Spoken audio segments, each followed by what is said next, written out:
नमस्कार दोस्तों। आज हम लोग बात करेंगे पृथ्वी से संबंधित और पृथ्वी पर खींची गई कुछ काल्पनिक रेखाएं, ग्लोब, अक्षांश और देशांतर के बारे में हम चर्चा करेंगे। तो वीडियो के अंत तक आप बने रहें। आपको बहुत सारे प्रश्न और उसके उत्तर मिलने वाले हैं। तो चलिए शुरू करते हैं। आज का टॉपिक ग्लोब, अक्षांश और देशांतर। मित्रों, ग्लोब क्या होता है? तो ग्लोब पृथ्वी का एक काल्पनिक नमूना होता है जिससे पृथ्वी के अध्ययन में हमें सहायता मिलती है। और पृथ्वी पर मित्रों कुछ काल्पनिक रेखाएं जैसे अक्षांश होती है और देशांतर, ये भी रेखाएं होती हैं। और एक काल्पनिक रेखाएं होती हैं। कोई पृथ्वी पर पहले से कोई रेखाएं नहीं हैं, ये बस अध्ययन की दृष्टि से कुछ रेखाएं खींची गई हैं। आज हम उन्हीं के बारे में डिस्कस करेंगे और उनसे जुड़े हुए प्रश्नों के बारे में हम लोग चर्चा करेंगे। तो पहला जो होगा हम लोगों का अक्षांश। तो चलिए समझ लेते हैं। मित्रों, जो अक्षांश होता है यह पूरब से लेकर पश्चिम तक पृथ्वी पर खींची जाती है और इस रेखा को 0 डिग्री अक्षांश रेखा,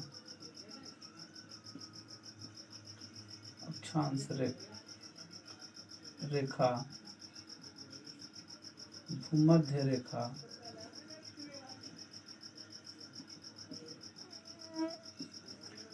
और विषुवत रेखा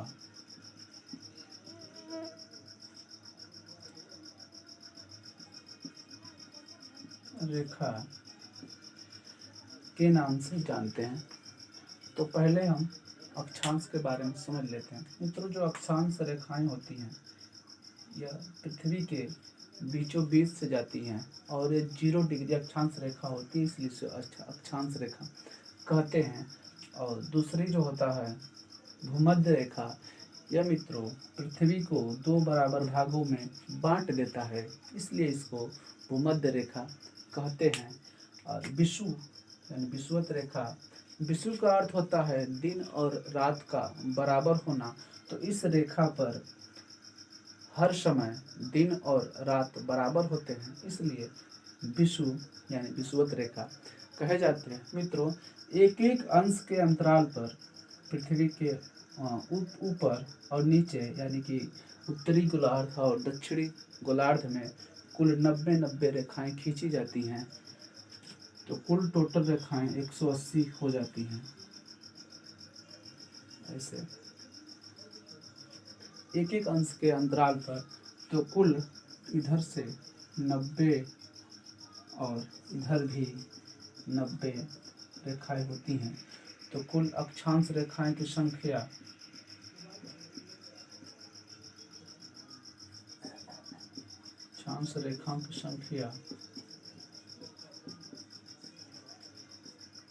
180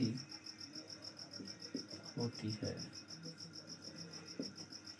अगर मित्रों हम 0 डिग्री को भी शामिल कर लें तो कुल अक्षांश रेखाओं की संख्या 181 हो जाती है।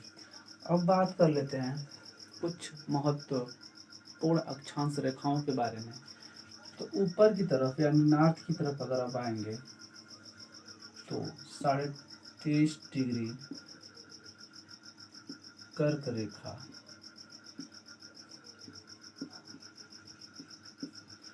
और नीचे की तरफ 23.5 डिग्री मकर रेखा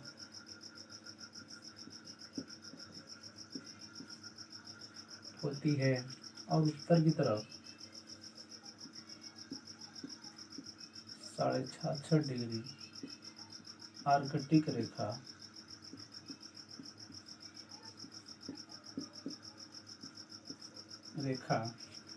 और दक्षिण की तरफ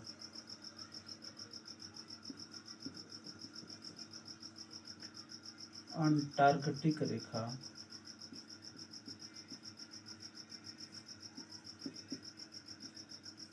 होती है। तो अध्ययन की दृष्टि से ये 3-4 रेखाएं काफी महत्व पूर्ण होती हैं। तो चलिए बारी बारी सबको पढ़ लेते हैं। तो पहले अक्षांश रेखाओं की बात कर लेते हैं। तो अक्षांश रेखाएं पर मित्रों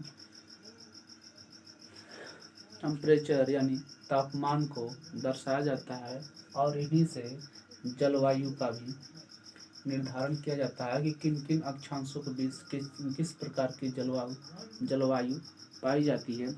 और यह किसी भी स्थान का एक कोणीय दूरी भी होता है। तो एक अक्षांश और दूसरे अक्षांश की जो दूरी होती है वह 111 किलोमीटर होती है। ये प्रश्न पूछे गए हैं कि दो क्रमशः अक्षांशों के बीच की दूरी कितनी होती है। तो 111 किलोमीटर होती है और इन दूरी को जोन के नाम से जाना जाता है। जोन कहा जाता है। 111 किलोमीटर की जो दूरी होती है उसको जोन कहा जाता है। आइए चल लेते हैं ऊपर।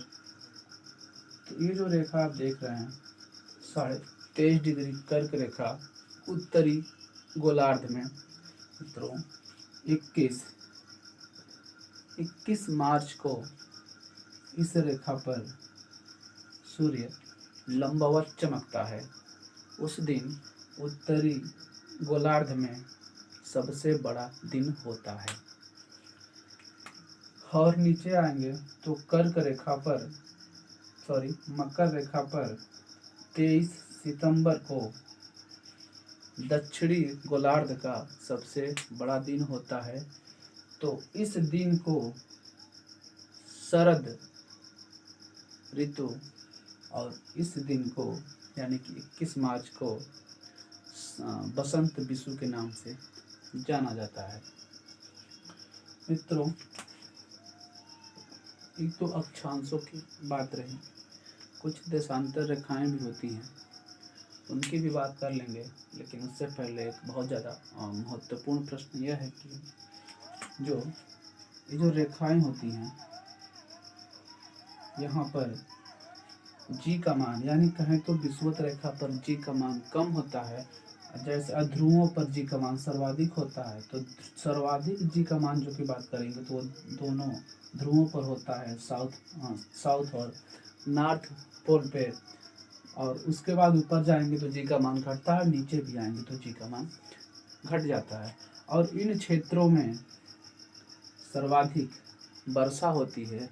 अब वर्षा जो होती है वह वर्षा संघनन के कारण होती है, क्योंकि यहाँ पे जी का मान कम होता है तो संवहनी वर्षा ही हो सकती है।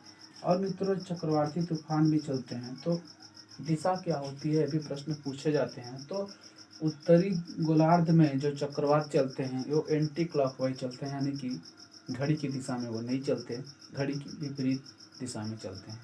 और दक्षिणी गोलार्ध में जो चक्रवात चलते हैं वो क्लॉकवाइज चलते हैं। यहाँ से प्रश्न पूछे जाते हैं। और जैसे जैसे नीचे की तरफ आएंगे आप यानी कि दक्षिण की तरफ, तो जो तापमान है वो घटता जाता है और विषुवत रेखा पर सबसे ज़्यादा तापमान होता है। और इस क्षेत्रों में जैव विविधता भी अधिक पाई जाती है। इसका कारण एक ही है कि इस क्षेत्रों में सर्वाधिक वर्षा होती है। तो जाहिर सी बात है जहाँ वर्षा होगी जैव विविधता वहाँ पे पाना जरूरी होता है। और इस क्षेत्रों में अगर हम विस्तार देखेंगे तो आप इधर चले जाइए कांगो बेसिन, और भारत की बात करेगा तो केरल शांत घाटी, और दक्षिण अमेरिका में आपका अमेजन की जो घाटियाँ हैं वहाँ पर भी जैव विविधता पाई जाती है और बरसात भी अधिक होती है। आइए चलते हैं अब देशांतर की तरफ। मित्रों जो देशांतर रेखाएं होती हैं ये दोनों ध्रुवों को मिलाने वाली रेखा को देशांतर रेखा कहते हैं। तो चलिए कुछ रेखाओं को हम खींच लेते हैं और बारी बारी सबके बारे में आपको बता दिया जाता है।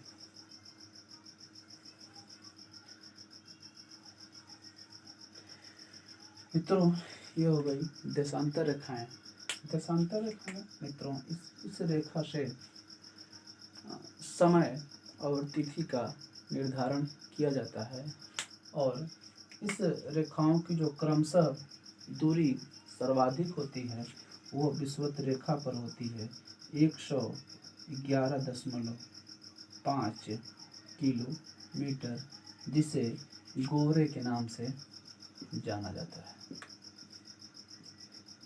111.5। तो ये डाटा लगभग आसपास है, तो आप कंफ्यूज नहीं होंगे, इसको आप याद कर लेंगे। आइए आगे चलते हैं। जैसे जैसे आप नीचे की तरफ आएंगे तो ये दूरी है, देशांतरों की जो दूरी है वो घटती जाती है। तो प्रश्न पूछता है कि दो देशांतरों के बीच सर्वाधिक दूरी कहाँ पर होती है, तो वो विषुवत रेखा पर होती है, आप देख रहे हैं। और सबसे कम दूरी कहाँ पर होती है, तो दोनों ध्रुवों पर। ये बात आप याद रखेंगे। और देशांतर से 0 अंश जो देशांतर होता है वो ग्रीनविच से जाता है और वहीं से विश्व का मानक समय लिया जाता है। और उसी से भारत का जो समय है 5.5 घंटा आगे है। वो आगे क्यों है, आगे वीडियो में पता चलेगा। और इतनी बात आपको अच्छी लगी तो आप लाइक करिए, सब्सक्राइब करिए और कमेंट करना ना भूलिएगा। चलिए आगे चलते हैं मित्रों। तो अगर एक देशांतर और दूसरे देशांतर जाने में जो समय लगता है वो 4 मिनट का लगता है। एक देशांतर और दूसरे देशांतर अगर आप जाएंगे तो कुल टोटल 4 मिनट का समय लगता है। देखिए अब बात क्या होती है कि भारत का जो मानक समय है 5.5 घंटा आगे है और भारत ग्रीनविच से पूरब की तरफ है। तो जब आप पूरब की तरफ जाएंगे यानी ईस्ट की तरफ जाएंगे तो 4 मिनट आप जोड़ देंगे। अगर आप पश्चिम की तरफ जाएंगे तो 4 मिनट घटा देंगे। ये आप याद रखेंगे। कैलकुलेशन अगर देता है और लोकेशन आपको दे देता है कि मैं उस जगह का समय इतना हो रहा है, तो बताइए कि उस समय वहाँ का वर्तमान समय कितना है, तो आप इसको जानते रहेंगे तभी हल कर पाएंगे। चलिए आगे चलते हैं।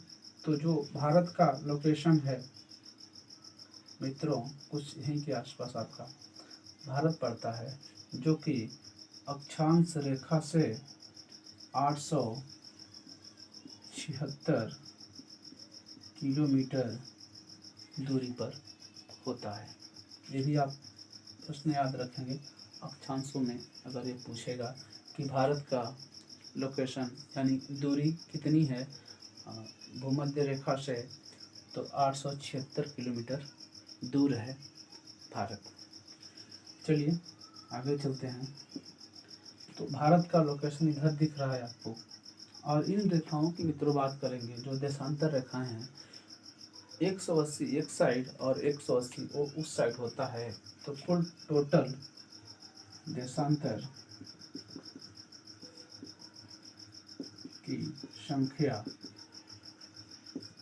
360 होता है। कुल देशांतर रेखाओं की संख्या 360 होता है। और इधर देख लीजिए अगला पॉइंट, 180 अंश देशांतर को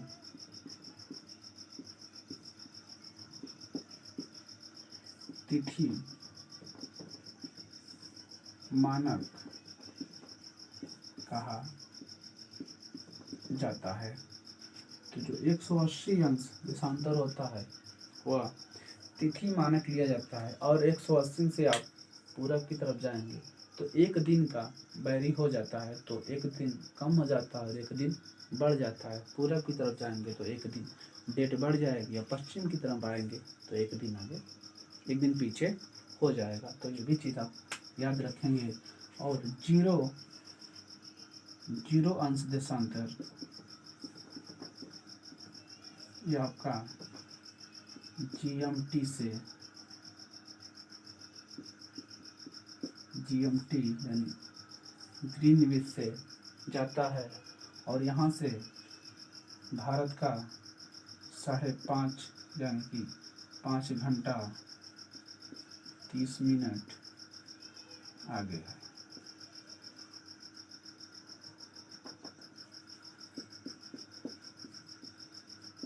आगे है मित्रों, बात कर लेते हैं आगे है तो क्यों है, कैसे है, इन सब बातों की भी हम चर्चा कर लेते हैं। तो चलिए आगे वीडियो में आप बने रहिए। देखिए, जो भारत का मानक समय है वो इलाहाबाद के मिर्ज़ापुर के नैनी से 82.5 जो भारत का मानक समय होता है। मित्रों, जरूरी नहीं है कि किसी भी देश का मानक समय एक ही हो, अलग अलग होता है। ऑस्ट्रेलिया में तीन मानक समय हैं, यूरोप में 4 मानक समय हैं और अमेरिका में चले जाएंगे तो वहाँ पे 7 मानक समय भी लिए जाते हैं। तो भारत में बस एक ही मानक समय है जो कि इलाहाबाद के नैनी से जाता है और भारत के वो 5 राज्यों से होकर जाता है। तो उसमें आपका नाम याद रखेंगे आप लोग, उत्तर प्रदेश, मध्य प्रदेश, छत्तीसगढ़, उड़ीसा और आंध्र प्रदेश। ये 5 राज्यों से होकर आपका भारत का मानक समय 82.5 को जाता है और ये ग्रीनविच से 5.5 घंटा आगे है। तो चलिए उसको हम कैलकुलेशन करके भी निकाल लेते हैं। पहले मित्रों इसको सीधा कर लेते हैं 22.5 को, तो 2 दूना के 4 और ये हो जाएगा आपका 165/2। एक देशांतर जाने में कुछ 4 मिनट का समय लगता है। तो इतना जाने में कितने मिनट का समय लगेगा तो इसको भी हम कर लेंगे। तो इसको काट देंगे 2 बार में, इधर इसको करेंगे तो 330 आ जाएगा। इसको हम घंटा में कन्वर्ट करेंगे, 60 से भाग दे देंगे तो हो जाएगा आपका 5.5। इसका मतलब हो गया 5 घंटा और 30 मिनट। ये आप याद रखेंगे। पूछता है कि भारत का मानक समय ग्रीनविच से कितना आगे है, अब विश्व के मानक समय से कितना आगे है, तो 5.5 घंटा आगे है। तो मित्रों, ये तो रहा ग्लोब, अक्षांश और देशांतर। बताइएगा वीडियो कैसा लगा और लाइक करना, कमेंट करना ना भूलिएगा। धन्यवाद।